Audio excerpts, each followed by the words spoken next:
All right, well, Trump said he was going to bring jobs back. Well, he started by putting 30% tariffs on countries that don't strike a fair deal with the U.S. And he means business. But here's what nobody's going to tell you. American companies aren't panicking, they're pivoting. They're using legal loopholes, third country routing, and offshore tricks to dodge the tariffs entirely. The tariffs are real, but so's the workaround. That's a new one. Welcome back to America's Geopolitics. If you're done with the globalist bullshit and ready for straight talks, subscribe now. Today, we're exposing how U.S. corporations are dodging Trump's tariffs in real time, and what that means for reshoring, for jobs, and for America's long-term economic strategy. Let's start with the landscape. Trump's August 1st deadline will slap 30% tariffs on imports from countries that don't eke a new deal, starting with Mexico, Brazil, and the European Union. Even if you get a deal, you're still hit with a 10% baseline tariff. Trump's goal is clear.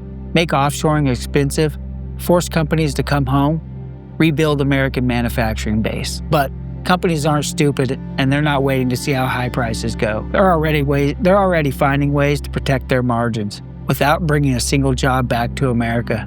That's a shocker. Let's start with the oldest trick in the trade war playbook, transshipment. Here's how it works. You manufacture in China or Mexico, then ship the goods to Vietnam or Turkey for final packaging, or maybe some minor modifications. Then label it made in Vietnam or made in Turkey, send it to the US, bada boom, bada bing. Is it technically legal? Sometimes. Is it skirting the spirit of the tariffs? Abso-fucking-lutely. According to a recent report by Helios Supply Chain Intelligence, transshipment has increased by 38% since Trump's second term began. Vietnam in particular is seeing a surge in container volume from companies that don't even have factories there. Kinda weird-ish. Some companies are pulling out of China, but not to come out. Instead, they're going to Mexico, Costa Rica, and Eastern Europe.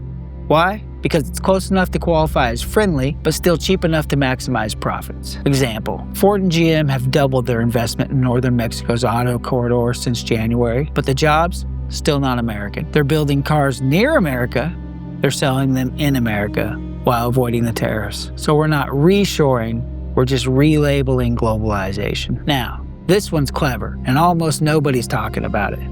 Under US law, if a company imports goods, uses them to make a finished product, and then exports that product, they can claim a duty drawback, a partial refund on the tariff. Companies are now restructuring operations to exploit this. How? They create a shell subsidiary in a tariffed country. That company sells raw materials to the US factory, makes the goods, and exports them, sometimes just to a bonded warehouse. The result? They can often recover up to 99% of the tariff while claiming compliance. And all of it is completely legal. For now, so let's pause. What does all this tell us? It tells us that while Trump is serious about changing trade, corporations are serious about maintaining their margins. They'll hire new lawyers before they hire new workers. I think we've all seen that in action. They'll build new routing maps before they build new factories. You can pass a law in DC, but if Wall Street doesn't believe in it, they'll route around it. That's the economic battlefield Trump is actually fighting on. And so far, it's a fucking trench war, not a homecoming parade. The short-term winner, big business. Man, they always seem to come out all right.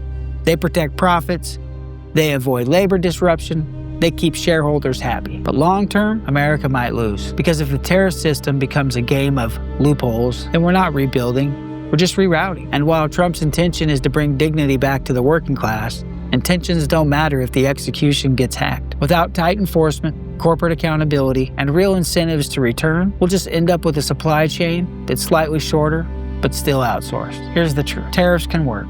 They're a tool, but tools are only as effective as the people using them and the system surrounding them. If enforcement is weak, if trade partners retaliate, if companies game the system, then tariffs become a symbol, not a solution. We need more than pressure, we need follow-through. Otherwise, we'll just be watching another cycle of promise, reshoring, announced tariffs, companies adapt, jobs stay gone. Rinse, repeat. Ugh. Hey, if you want daily breakdowns like this, subscribe to America's Geopolitics. This is Frank. See you next time.